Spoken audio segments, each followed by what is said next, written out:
नमस्कार दोस्तों, आपके अपने YouTube channel target with agri Adda पर हार्दिक स्वागत है।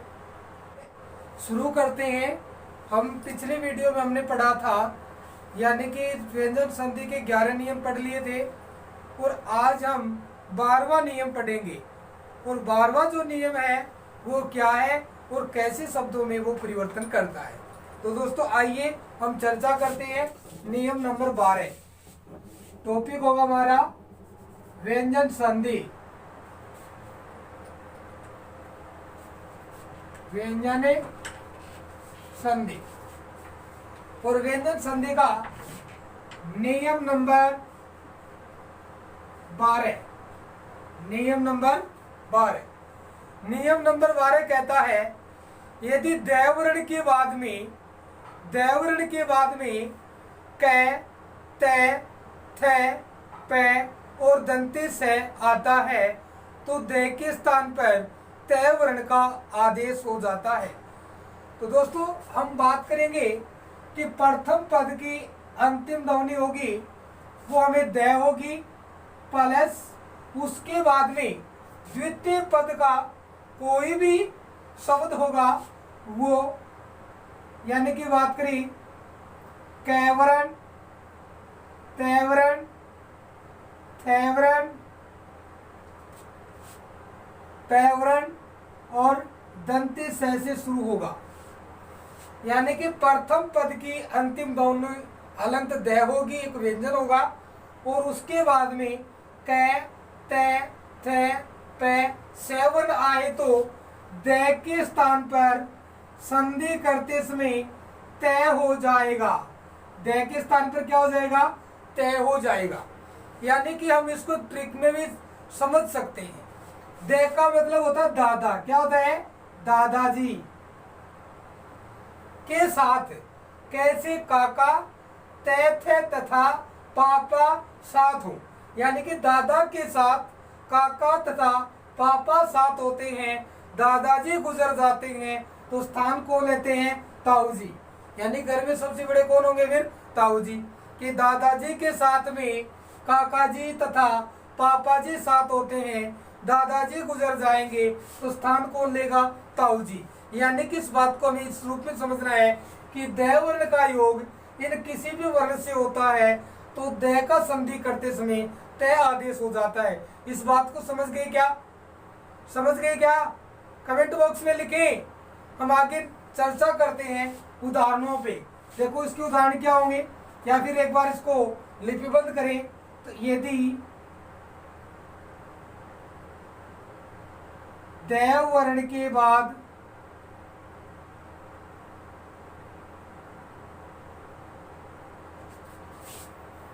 क, त, थ, प, से वर्ण हो तो संधि करते समय साथ साथ में लिखते रहा करो। संधि करते समय द वर्ण तय वर्ण में आदेश हो जाता है। ये बात समझ गए ना? नियम नंबर 12 था ये, इसको हमने समझ लिया है। अब इसके उदाहरणों पे हम चर्चा करेंगे। नियम याद में रखना है। शब्द है मेरे पास पहले उत्तर। क्या है? उत्तर। दोस्तों उत्तर जो शब्द है इसमें संधि है व्यंजन, और इस नियम से इसका संधि विच्छेद होगा। तो संधि विच्छेद होगा उद प्लस तर। उद प्लस तर। हमने क्या कहा? प्रथम पद की अंतिम ध्वनि द होगी और आगे वर्ण इनमें से है क्या? कोई है? कौन सा? तय। तय हमारे पास यहाँ पर है। तो ये तय किसे बदल जाएगा? तय में। इससे पहले क्या है? ऊ प्लस आगे क्या है? तर। ये कैसा है? आधा। जोड़ेंगे तो यानी कि हम इसको ऐसे लिखते हैं, ये आधे तय की होती है लाइन ऊपर, ये बन जाएगा उत्तर, उद प्लस तर। बात समझ में आ गई क्या? अगले उदाहरण पे चलते हैं। शब्द है उत्तेजना।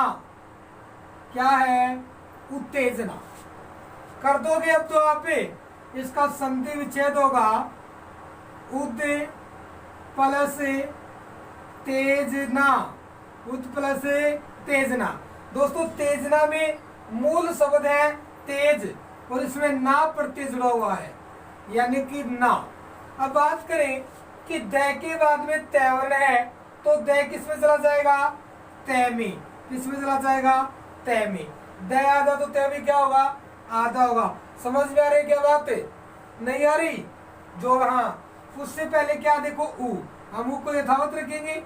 आगे मेरे पास शब्द है तेजना। क्या है? तेजना।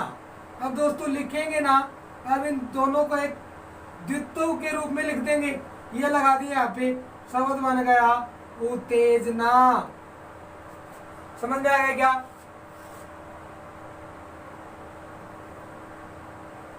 अब दोस्तों दूसरे उदाहरण की मैं बात करता हूं, वेरी इंपॉर्टेंट है। शब्द आता है संसद प्लस सत्र। संसद प्लस सत्र। अब दोस्तों बात करें, संसद में द हलंत है, संसद शब्द यही शुद्ध होता है, और सत्र है, इसको एक समूह में जोड़ेंगे। यहाँ पर क्या है? द वर्ण है, लेकिन द वर्ण के बाद में क्या है? स वर्ण है। स कौन सा है? दंते। तो दोस्तों इसका क्या बना देंगे? तय बना देंगे। फिर पीछे क्या बच गया? संसद। क्या बनेगा? आगे क्या है? सत्र। और जोड़ेंगे तो क्या बन जाएगा? संसद सत्र। समझ में आ गई क्या बात? एक उदाहरण ये हो गया। एक और वेरी इंपॉर्टेंट, हम बोलते हैं संसद प्लस काल। संसद काल, तो इसका क्या बनेगा? संसद तय करेंगे द का और आगे जोड़ देंगे काल। क्या बन गया? संसद काल। समझ में आ रही क्या उदाहरण? आगे देखो चर्चा करेंगे। एक शब्द आता है शरद प्लस काल। शरद प्लस काल। देखो क्या बनेगा? द के बाद एक केवल है, तो क्या बना दो? तय। पीछे जैसा का जैसा लिख दो, शरद प्लस काल। क्या बनेगा इसका? शरद काल। बात समझ में आ रही क्या? ये है हमारे कौन सा नियम? यदि दादा के साथ में काका तथा पापा साथ होते हैं, दादा गुजर जाएंगे तो कौन आ जाएंगे? ताऊ जी आ जाएंगे। नियम समझ में आया क्या? आ गया। तो दोस्तों इसका स्क्रीनशॉट ले लो आप। क्या ले लो? स्क्रीनशॉट ले लो कि किस तरीके से हमें इसका क्या करना है, इसकी हमें चर्चा करेंगे।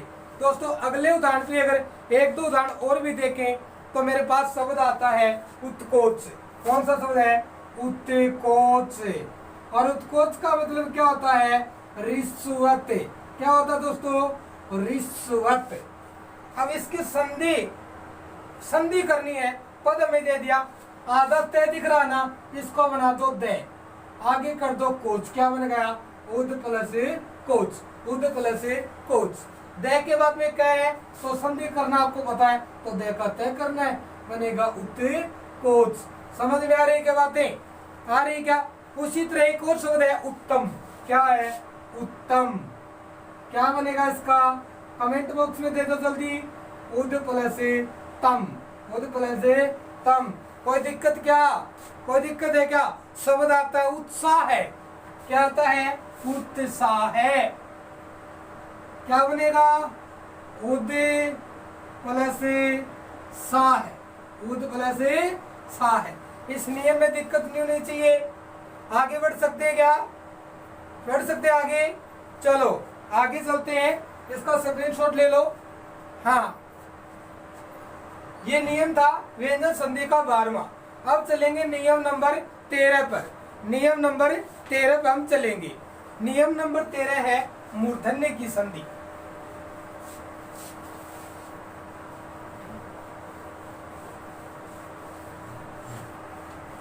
हम पढ़ेंगे नियम नंबर 13। ये सभी को समझ में आ गया होगा। यदि किसी भी तरह की कोई प्रॉब्लम है तो वो कमेंट बॉक्स में जरूर बताएं। गति तेज हो, समझ में नहीं आता हो तो हमको बार बार अभ्यास की जरूरत पड़ेगी। तो एक बार देखना इसको, नियमों को, फिर मैं चर्चा करूंगा। यदि फिर से आप वीडियो देखना चाहते हो तो हमारे टारगेट विद एग्री अड्डा यूट्यूब चैनल को सब्सक्राइब करें। उसके ऊपर पूरी संधि के वीडियो आपको प्लेलिस्ट के रूप में मिलेंगे। यानी कि दोस्तों, हिंदी साहित्य के परिचय से लेकर वर्ण विचार संधि के, शब्द संधि के भी 6-7 वीडियो हैं, वो वहाँ पर आप देख सकते हैं। क्योंकि शुरू से हमें देखेंगे तो बेहतर होगा, क्योंकि नियम की शुरुआत जहाँ से की हमने वहां से देखोगे तो अच्छा समझ में आएगा। तो आपको देखना है पीछे वीडियो पे जाके। तो मैं अगले नियम की बात करता हूँ। अगला जो नियम है वो इस प्रकार है, नियम नंबर 13। नियम नंबर 13 व्यंजन संधि का। प्रथम पद होगा ना, उसकी अंतिम ध्वनि मूर्धन्य स होगी। क्या होगी? मूर्धन्य स। और उसके बाद में मिलने वाले वर्ण होंगे तय और थ। तय थ। ये वर्ण कौन से दोस्तों? ये वर्ण है दंत्य वर्ण। कौन से वर्ण है? दंत्य वर्ण। तय थ कौन से वर्ण है? दंत्य वर्ण। यानी परिभाषा इस प्रकार बनेगी, यदि प्रथम पद की अंतिम ध्वनि मूर्धन्य सकार है और उसके बाद में तय और थ से बनने वाला शब्द योग करता है तो ये मूर्धन्य ध्वनियां बन जाएंगी। ये क्या बन जाएंगी? मूर्धन्य ध्वनियां बन जाएंगी। दंत्य ध्वनियां किसमें? जैसे तय है वो तय वर्ग का पहला वर्ण है, तो मूर्धन्य ध्वनियों में पहला क्या बनेगा? तय में बदलेगा। थ है वो तय वर्ग का दूसरा वर्ण है, तो थ है वो मूर्धन्य ध्वनियों का दूसरा वर्ण क्या होगा? थ होगा। क्या होगा? थ। नियम आपके पास है, यदि प्रथम पद में मूर्धन्य स हो और उसके बाद में दंत्य वर्ण तय योग करते हैं तो उनके स्थान पर संधि करते समय तय का ट बन जाता है और थ का थ बन जाता है। ये बात आपको समझ में आ गई होगी। तो नियम कुछ इस प्रकार लिखेंगे, यदि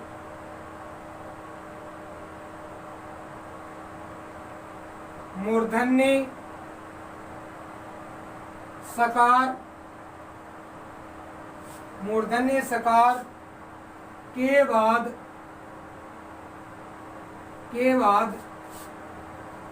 तय या थ वर्ण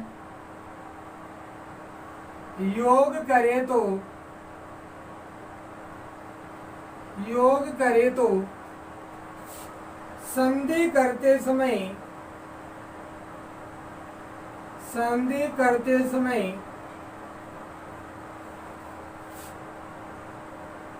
तय थ क्रम से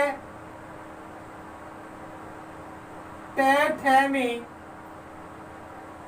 आदेश हो जाएंगे।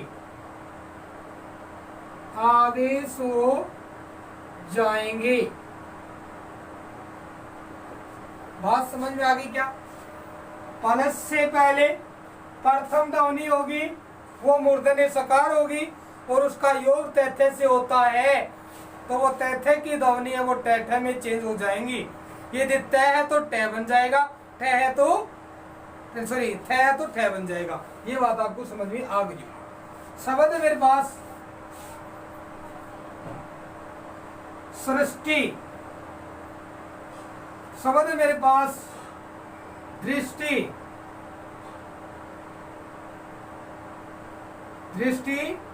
और सृष्टि।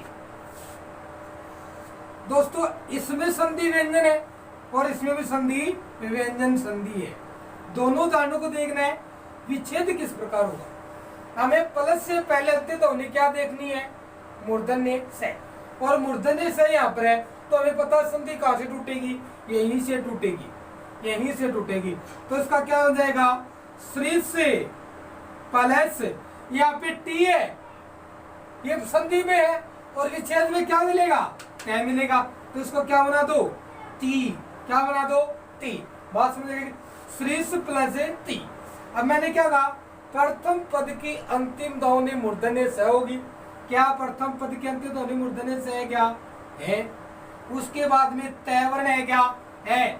स्वर भी हो सकते हैं दोस्तों, तय के व्यंजन है उसके वरीय की स्वर की मात्रा, स्वरों को नहीं देखना है, क्योंकि जब इसका टुकड़ा करें तय प्लस ई, क्योंकि पहले तय है, ई तो आगे है, तो इसीलिए इसको क्या करेंगे, ती।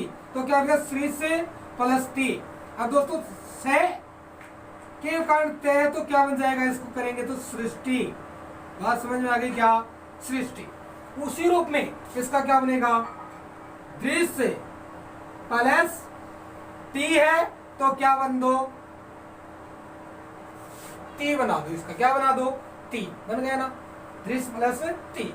ये किस कारण हुआ, इस के कारण। इसको बोलते हैं मूर्धन्यीकरण। क्या बोलते हैं, मूर्धन्यीकरण, क्योंकि मूर्धन्य स्वर बन जाते हैं कब, संधि करते समय, यानी कि ये सब मूर्धन्य। अब टै भी मूर्धन्य, ये दंते और दंते का बना देते हैं क्या, मूर्धन्य, इसीलिए इसे मूर्धन्य संधि भी कहते हैं। उसके बाद हम बात करें, शब्द आता है पुष्ट। क्या है, पुष्ट। पता आपको क्या करना है, पुष्ट से स को लंत कर दो और आगे क्या आ जाएगा, तय आएगा। तय तो क्या कर दो, तय। शब्द आता है आकृष्ट। क्या आता है, आकृष्ट। क्या आता है, आकृष्ट। अब देखो यहाँ पर मूर्धन्य से तो संधि यहीं से टूटेगी, तो क्या करेंगे, आकृष्ट से प्लस तय है, तो क्या बना दो, तय बना दो, आकृष्ट बन गया ना। उत्कृष्ट शब्द क्या आता है, उत्कृष्ट, ये भी आता है, एक तो ये हो गया उत्कृष्ट। उत्कृष्ट में दो नियम लगते हैं दोस्तों, कितने नियम लगते हैं, दो। देखो एक तो तय था, तो इसका क्या बना दो, उत प्लस कृष और प्लस तय का क्या बनाना है, तय। यहाँ पे तो नियम लगा पहले वाला 12 नंबर वाला कि द वर्ण के बाद में क वर्ण, काका जी है क्या, ये है दादा के साथ काका जी है, तो दादाजी का स्थान कौन ले लेगा, ताऊ जी ले लेगा। ताऊ जी लेगा तो यहाँ पे क्या बनेगा, हु प्लस क्री से प्लस, अब ये क्या है, यहाँ पे तय। तय संधि करेंगे, क्या बनेगा, उत्करी और सेट, उत्कृष्ट। और दोस्तों संधि कौन सी होगी, व्यंजन संधि होगी। समझ में आ गया। यदि टुकड़ा हमें इस रूप में देता है, उत्कृष्ट प्लस तय, तो नियम लगेगा ये, और टुकड़ा इस रूप में देता है, आगे इसको जोड़ के, तो शब्द कौन सा बनेगा, नियम लगेगा 12 नंबर। ये बात समझ में आ गई होगी। उसके बाद शब्द है षष्ठी।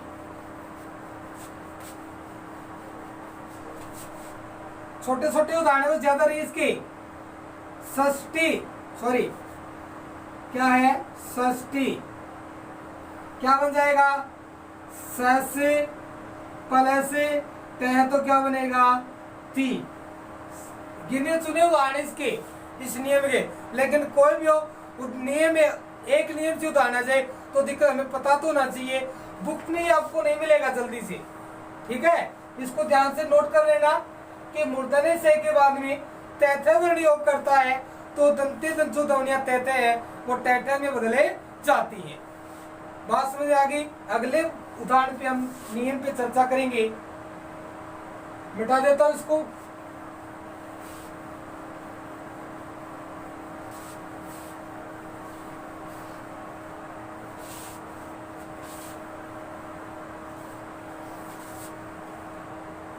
अब करेंगे दोस्तों, नेकाणे बन जाता है कुछ नियमों में। आप कुछ उदाहरण देते हो, देखिए रामायण शब्द है, रामायण आपने बहुत बार देखा है, रामायण में दो संधियां हैं, एक तो राम और प्लस एन। अब दोस्तों ये तो आपको पता चल गया कि ये राम यहाँ पे ए है और आगे ए है और दोनों मिलाकर आ बना लिया, और राम में हलंत है और आगे ये और न है, लेकिन रामायण हो गया। लेकिन दोस्तों मैं आपसे पूछ रहा हूँ ये एड़े का न क्यों बना? भाई बात तो यहाँ पर क्यों, यहाँ पर भी एड़े आना चाहिए था, लेकिन संधि करते हैं ना तब तो आता न और संधि पर है। ये क्या, जैसे आप लिखते हो कृष्ण, सब लिखो तृष्णा, क्यों होता है ये? इसकी हम चर्चा करेंगे। दोस्तों ये नियम नंबर होगा हमारा 13, फिर 14 होगा, नियम नंबर 14।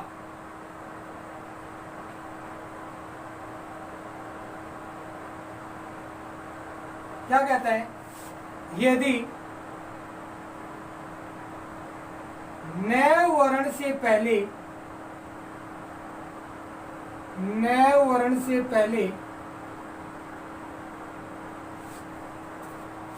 न वर्ण से पहले ई, री, से और रे वर्ण हो तो, वर्ण हो तो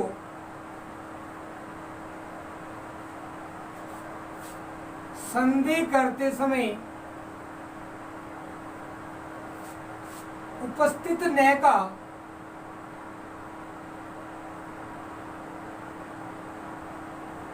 एणे आदेश हो जाता है। न किसे बदल जाएगा? एणे में, तो उपस्थित न का क्या बन जाएगा? एणे बन जाएगा। बीच में कौन कौन से? कैवर्ग का वर्ण होना चाहिए, पैवर्ग का होना चाहिए और कोई स्वर होना चाहिए इनके बीच में। तो दोस्तों बात करें, यदि पद में कहीं पर भी न दिखे और उससे पहले ए स्वर हो और रे स्वर हो, मूर्धन्य से हो और रे हो, तो जो न है वो एणे में बदलेगा। किसमें बदलेगा? एणे में। तो चलो बात करते हैं। अभी हमने उदाहरण लिया था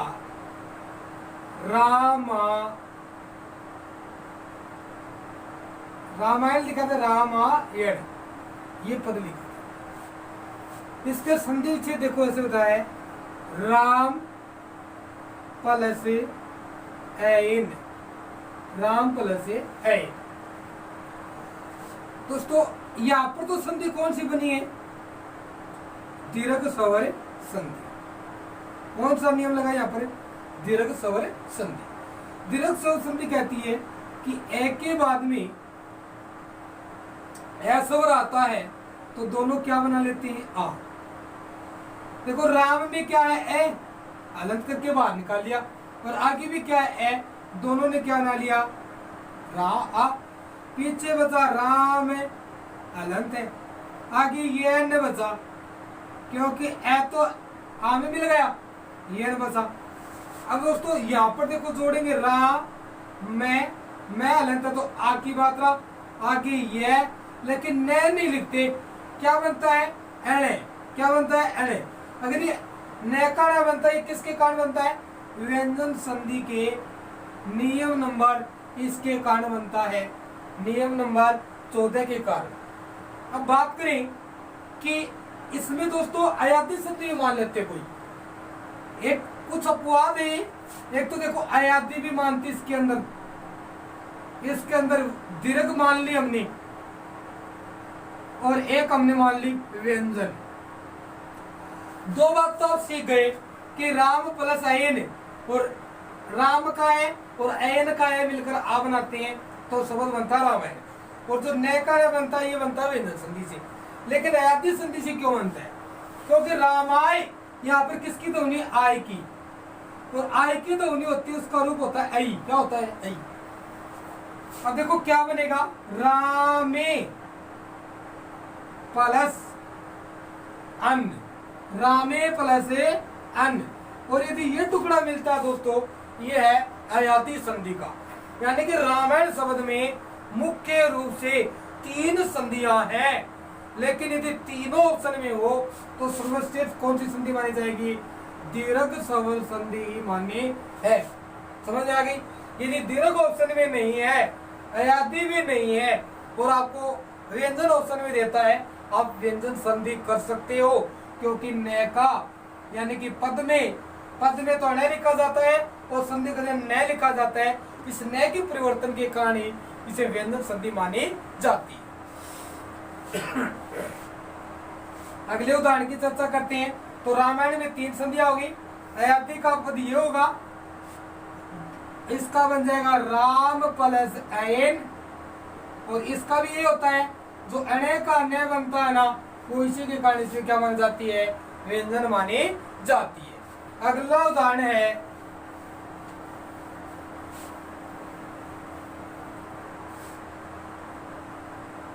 कृष्णा, तृष्णा, ऋण, तृण, इनकी बात करेंगे। तृष्णा, ऋण, तृण, तो बताइए कौन सी गई? इसमें बनेगा कृष प्लस ना, इसका बनेगा कृष प्लस ना, इसका बनेगा री प्लस न, री प्लस न। अब देखो दोस्तों, हमने कहा ई, री, से और रेवर्ण हो न के पहले, तो दोस्तों न यहाँ पे है, इससे पहले सवर्ण भी है मूर्धन्य, और इससे पहले री भी है, इसीलिए ना का क्या बन जाता है? न का न। यहाँ पे सह रहा, यहाँ पे री रहा। समझ में आ गई क्या? इसी रूप में तृण का क्या बनेगा? त्रि प्लस न, त्रि प्लस न। और उदाहरण लेते हैं शब्द प्रायण, पैरायण, क्या बनेगा इसका? बताओ क्या बनेगा? प्रायण, क्या बनेगा इसका? पर प्लस एन, पर प्लस एन। और उदाहरण है परिणाम, क्या है? परिणाम, क्या बनेगा? परि प्लस नाम। यानी आपको एक ही बात ध्यान में रखनी है, जहां पर आपको एन दिखे उसका न बना देना है, और देखना है उससे पहले ये स्वर है तभी बनाना है। समझ में आएगी क्या? उसके साथ शब्द है हमारे पास प्राण। शब्द क्या है? प्राण, क्या बनेगा? बताओ। पर प्लस एन, दो संधियां इसमें, पर प्लस एन। यहाँ पर व्यंजन है, सॉरी यहाँ पे दीर्घ है, और यहाँ पर न का न बनने के कारण व्यंजन संधि है। तो दोस्तों ये नियम समझ में आ गया होगा। यदि न वर्ण से पहले ई, री, स, र वर्ण हो तो संधि करते समय न का क्या बन जाता है? न बने जाता है। अब अगले नियम की हम चर्चा करेंगे, इसलिए इसका आप स्क्रीनशॉट ले सकते हैं। अगले नियम पे चर्चा करेंगे हम। परिणाम में भी यही संधि होगी, परिणित में भी यही संधि होगी। अब 15 की करेंगे, इसको बिठा देता हूं मैं।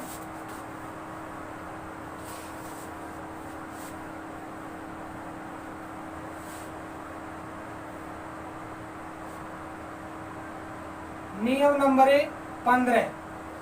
नियम नंबर कहता है किसी भी स्वर के बाद में 6 वर्ण आए तो, यदि किसी भी वर्ण के, किसी भी स्वर के बाद में 6 वर्ण से बना पद योग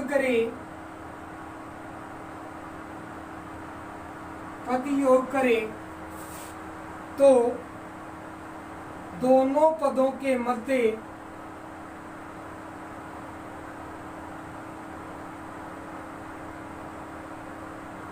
च का आगम च का आगम होता है। यानी क्या कहा, किसी भी स्वर के बाद में, यानी प्लस से पहले कोई स्वर होगा और उसके बाद में क्या होगा, 6 वर्ण से बना क्या होगा, कोई पद होगा। तो दोस्तों ऐसी स्थिति होगी तो दोनों ही पदों के बीच में तालव्य वर्ण च का आगम हो जाएगा।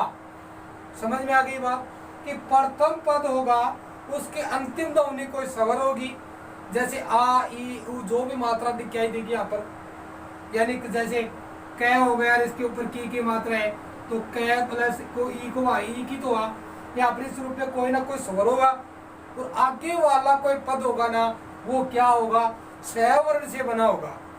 किससे बना होगा, 6 से, जैसे छाया, छेद आदि जो शब्द होंगे, छंद, है ना, तो यानी कि ऐसे बने होंगे। तो इनके बीच में क्या आएगा, 6 आएगा, कैसा होगा, हलंत होगा। उदाहरणों पे बात करते हैं। देखो यहाँ पे लिख देता हूं, कोई स्वर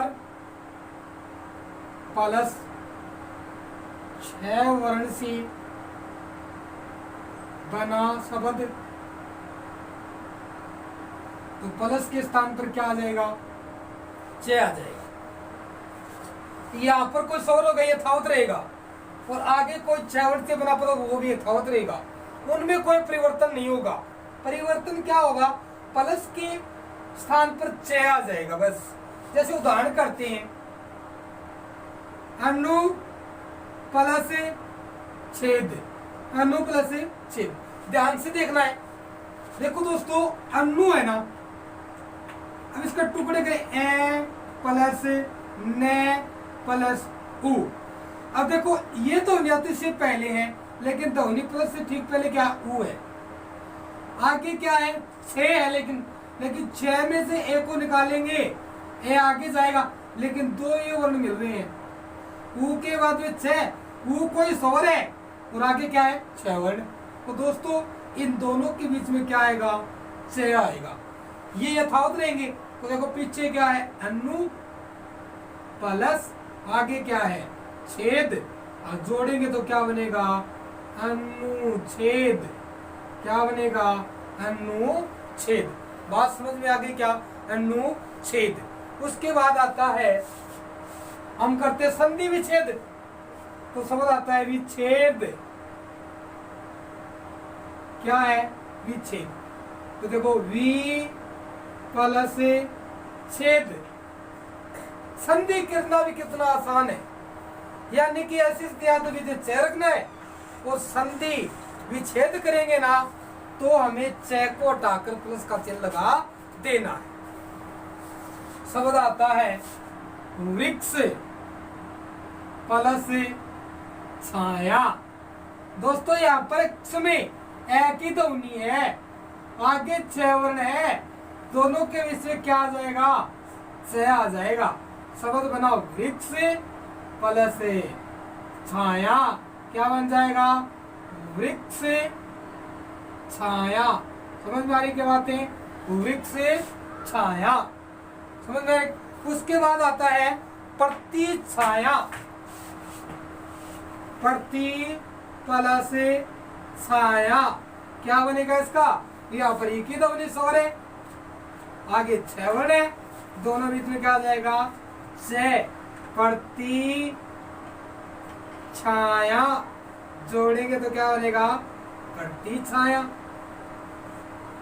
छत्र छाया, शब्द क्या आता है, छत्र प्लस छाया, जोड़ेंगे 6 का गम, क्या बन जाएगा, छत्र छाया। क्या बनाएगा, छत्र छाया। बस शब्द आता स्वच्छंद, क्या आता है, स्व प्लस छंद, क्या बन जाएगा, यहाँ पे ए है, आगे 6 वर्ण है, तो क्या लिखेंगे, स्वच्छंद। दोस्तों नियम समझ में आया क्या, कोई भी स्वर होगा उसके बाद 6 वर्ण से बना शब्द योग करता है, तो दोनों ही पदों के बीच में संधि करते समय च का आगम हो जाता है। शब्द एक और देख लो, परछन्न, क्या आता है? परछन्न, ऐसे लिखते ना, परछन्न, तो क्या बनेगा? पर प्लस छन्न, परछन्न। दोस्तों आपको उम्मीद करता हूँ कि समझ में आया होगा। यदि किसी भी तरह की कोई प्रॉब्लम है उदाहरण में, तो आप कमेंट बॉक्स में जरूर अपनी समस्या या प्रतिक्रिया दें। All the best, thank you. और दोस्तों जो भी विद्यार्थी शिक्षक भर्ती रीट की तैयारी करने वाले हैं, उनको मेरा विशेष ये संदेश है कि कुछ ही दिनों में मैं 1 या 2 दिन में शिक्षण विधियां शुरू करने वाला हूं, जो यानी कि शिक्षक भर्ती के लिए बहुत ही जरूरी है। तो एक समय में उनकी भी लाइव क्लास लेंगे, और वो यानी कि उस पेपर में शिक्षण विधियां बहुत ही जरूरी होती हैं। तो ज़्यादा से ज़्यादा इस वीडियो को शेयर करें और चैनल को सब्सक्राइब करना न भूलें। Thank you.